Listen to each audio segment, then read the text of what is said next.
tauchen wir ein in die faszinierende Welt der sumerischen Mythologie, um die einzigartige Beziehung zwischen Enki und Enlil zu erkunden. Diese beiden bedeutenden Gottheiten des sumerischen Pantheons repräsentieren verschiedene Aspekte der Welt und der menschlichen Existenz. Ihre Geschichte ist von Konflikten, Kooperationen und tiefgreifenden Bedeutungen geprägt. Lasst uns gemeinsam mehr über ihre fesselnde Beziehung erfahren. Sie ist ein zentraler Aspekt der sumerischen Mythologie und bildet einen wichtigen Bestandteil vieler mesopotamischer Erzählungen. Beide waren bedeutende Gottheiten im sumerischen Pantheon. Sie wurden als gleichwertige, aber auch sehr unterschiedliche Gottheiten betrachtet, die verschiedene Aspekte der Welt und der menschlichen Existenz repräsentieren. Als Brüder, die beide Söhne des Gottes An und der Göttin Ki waren, schien eine problematische Beziehung zwischen Enki und Enlil beinahe vorherbestimmt zu sein. Enlil als der ältere Bruder wurde als Herrscher der Erde und der Luft betrachtet. In der babylonischen Religion wurde seine Rolle durch den Machtaufstieg von Babylon durch den lokalen Stadtgott Marduk ersetzt, der dessen Werke vollbrachte und auch seine 50 Ehrentitel übernahm. Erzählt wird diese Machtübernahme einer neuen Religion im berühmten babylonischen Schöpfungsmythos Enuma Elish. In der assyrischen Kultur wurde Enlil oft mit dem Hauptgott Assur gleichgesetzt, dementsprechend stand diesem die Gemahlin Ninlil zur Seite.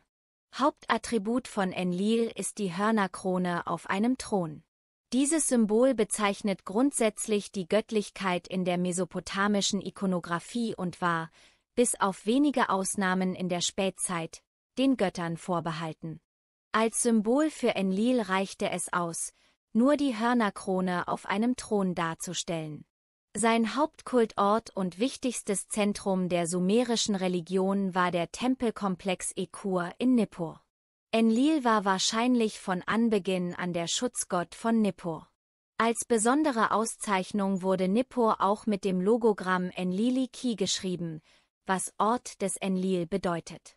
Die anderen Götter reisten als reale Götterstelen einmal im Jahr nach Nippur, um den Segen Enlils zu erhalten. Diverse literarische Reisebeschreibungen dieser Götter auf ihrem Weg nach Nippur sind uns überliefert aus Otto Kaisers Buch Texte aus der Umwelt des Alten Testaments Band 2. Enki dagegen galt als Herr der Süßwasserquellen und Weisheit. Enki ist der Name des sumerischen Weisheitsgottes und Herrschers über den unteren Teil des kosmischen Süßwasserozeans, in dessen Innerem der Gott Enlil Luft und Erde erschuf. Enki gilt auch als Gott der Handwerker, der Künstler und der Magier. Zur Befriedung eines politischen Konflikts, der in der sumerischen Kultur ausbrach, war seine besondere Leistung die Herstellung eines ersten Paares von Menschen, die den Göttern künftig als Arbeitssklaven dienen, so wie es das Epos Atrahasis detailreich ausführt. Oft wird Enki dargestellt mit den Flüssen Euphrat und Tigris, welche aus seinen Schultern entspringen und für die technische Umgestaltung der mesopotamischen Steppe Iden in eine fruchtbare Gartenlandschaft von zentraler Bedeutung sind. Ihn begleiten seine Symboltiere, wie der Ziegenfisch, manchmal auch nur eine Ziege oder nur ein Fisch, und die Schildkröte. Das Boot und ein Stab mit Widderkopf sind seine Utensilien. Enki, laut den sumerischen Götterlisten, ist der Sohn von An und Ki. In einigen Mythen wie Enki und Nammu sowie im Atrahasis-Epos wird jedoch Nammu als seine Mutter genannt. Enki ist seit der frühsumerischen Zeit belegt und zeigt sich in verschiedenen Inschriften, die ihn als Süßwassergott und Gott der lebenspendenden Feuchtigkeit verehren. Als Namensbestandteil kann man Enki sogar noch weiter zurückverfolgen.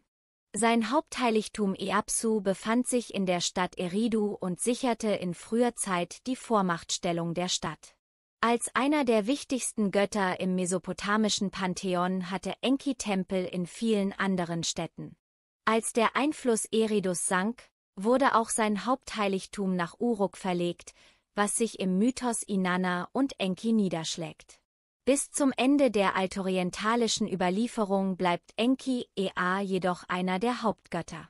Ihre unterschiedlichen Sphären der Herrschaft führten oft zu Konflikten zwischen ihnen und in vielen sumerischen Mythen werden Enki und Enlil als gegensätzliche Kräfte dargestellt, die um Macht und Einfluss kämpfen.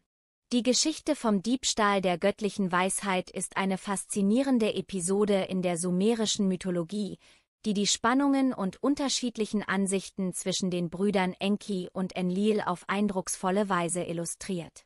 In dieser Erzählung wird Enki als ein Wesen von großer List und Cleverness überliefert. Es wird berichtet, dass Enki die göttlichen Geheimnisse und die göttliche Weisheit gestohlen hat, die normalerweise den Göttern vorbehalten waren. Statt sie ausschließlich für die göttliche Sphäre zu behalten, entscheidet Enki, sie den Menschen zuzugestehen. Er überbringt den Menschen das Wissen über die Geheimnisse der Götter, darunter auch Fähigkeiten wie Schreiben, Landwirtschaft und Medizin. Enlil, der ältere Bruder und Herrscher über die Erde und die Luft, betrachtet Enkis Handlung jedoch mit großer Missbilligung und Unmut. Er sieht den Diebstahl der göttlichen Weisheit und deren Weitergabe an die Menschen als einen Akt der Rebellion und Ungehorsams gegenüber den göttlichen Ordnungen. In Enlils Augen gefährdet dies das Gleichgewicht zwischen Göttern und Menschen und stört die Hierarchie der Schöpfung. Die unterschiedlichen Ansichten von Enki und Enlil über die Weitergabe der göttlichen Weisheit reflektieren ihre jeweiligen Charaktere und Verantwortlichkeiten im sumerischen Pantheon. Enki wird als fördernder und wohlgesinnter Gott gegenüber den Menschen dargestellt, der bereit ist, sein Wissen und seine Fähigkeiten mit ihnen zu teilen, um ihr Leben zu verbessern. Enlil hingegen verkörpert die Autorität und Strenge, er ist besorgt um die Bewahrung der göttlichen Ordnung und der Hierarchie. Diese Episode verdeutlicht nicht nur die Spannungen zwischen den Brüdern, sondern wirft auch grundlegende Fragen über die Beziehung zwischen Göttern und Menschen auf. Sie thematisiert den Konflikt zwischen dem göttlichen Willen und den menschlichen Bestrebungen sowie die Frage nach der Legitimität des menschlichen Zugangs zur göttlichen Weisheit. Trotz ihrer Rivalität in dieser Angelegenheit ist es wichtig anzumerken, dass Enki und Enlil auch Momente der Zusammenarbeit und Solidarität hatten, insbesondere in Zeiten von existenziellen Bedrohungen für die Menschheit und die göttliche Ordnung. Ein herausragendes Beispiel für ihre Zusammenarbeit ist die Geschichte der großen Flut, die sowohl in der sumerischen Mythologie als auch in anderen antiken Kulturen weltweit zu finden ist. Gemäß dieser Überlieferung beschloss der Rat der Götter, die Menschheit wegen ihrer Sünden durch eine große Flut zu vernichten. Enki, der sowohl die Göttlichkeit des Schutzes der Menschen als auch der Weisheit innehatte, beschloss jedoch, Noah oder Ziusudra in der sumerischen Version, zu warnen und ihm Anweisungen zum Bau einer Arche zu geben, um das Überleben der Menschheit zu sichern. In dieser Geschichte zeigte sich eine unerwartete Zusammenarbeit zwischen Enki und Enlil. Enki half den Menschen, indem er sie warnte und ihnen Anweisungen gab, wie sie die drohende Flut überleben könnten. Gleichzeitig verzichtete Enlil darauf, die Anweisungen seines Bruders zu vereiteln, obwohl er als Träger der Schicksalstafeln die Macht hatte, über die Menschen und sogar über die anderen Götter zu herrschen. Obwohl Enlil zunächst gegen Enkis Handlung des Warnens und Beschützens der Menschen war, akzeptierte er letztendlich die Notwendigkeit der Arche, um das Überleben zumindest einiger Menschen zu gewährleisten. Diese Zusammenarbeit zwischen Enki und Enlil inmitten einer existenziellen Bedrohung für die Menschheit unterstreicht ihre Fähigkeit, über persönliche Differenzen hinwegzusehen und gemeinsam zum Wohl der Welt zu handeln. Sie zeigt auch, dass selbst in den komplexesten und schwierigsten Situationen Zusammenarbeit möglich ist, wenn es um das Überleben und das Wohl der gesamten Schöpfung geht. Die Geschichte der großen Flut ist ein lebendiges Beispiel für die Dynamik der Beziehung zwischen Enki und Enlil. Sie verdeutlicht, dass trotz ihrer Unterschiede die beiden Götter in der Lage waren, gemeinsame Ziele zu verfolgen und die Menschheit vor der drohenden Katastrophe zu bewahren. Die komplexe Beziehung zwischen den beiden Brüdern prägt das sumerische Pantheon und spiegelt die menschliche Erfahrung von Konflikt, Zusammenarbeit und den ständigen Kampf um Macht und Weisheit wider. Sie spiegelt in gewisser Weise auch die Dualität und Spannungen wider, die in vielen mythologischen Traditionen zu finden sind, insbesondere zwischen Göttern mit unterschiedlichen Verantwortlichkeiten und Persönlichkeiten.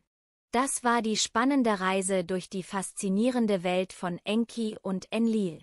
Wenn euch das Video gefallen hat und ihr mehr solcher Inhalte sehen möchtet, vergesst nicht, es zu liken und eure Gedanken in den Kommentaren zu teilen. Bis zum nächsten Mal.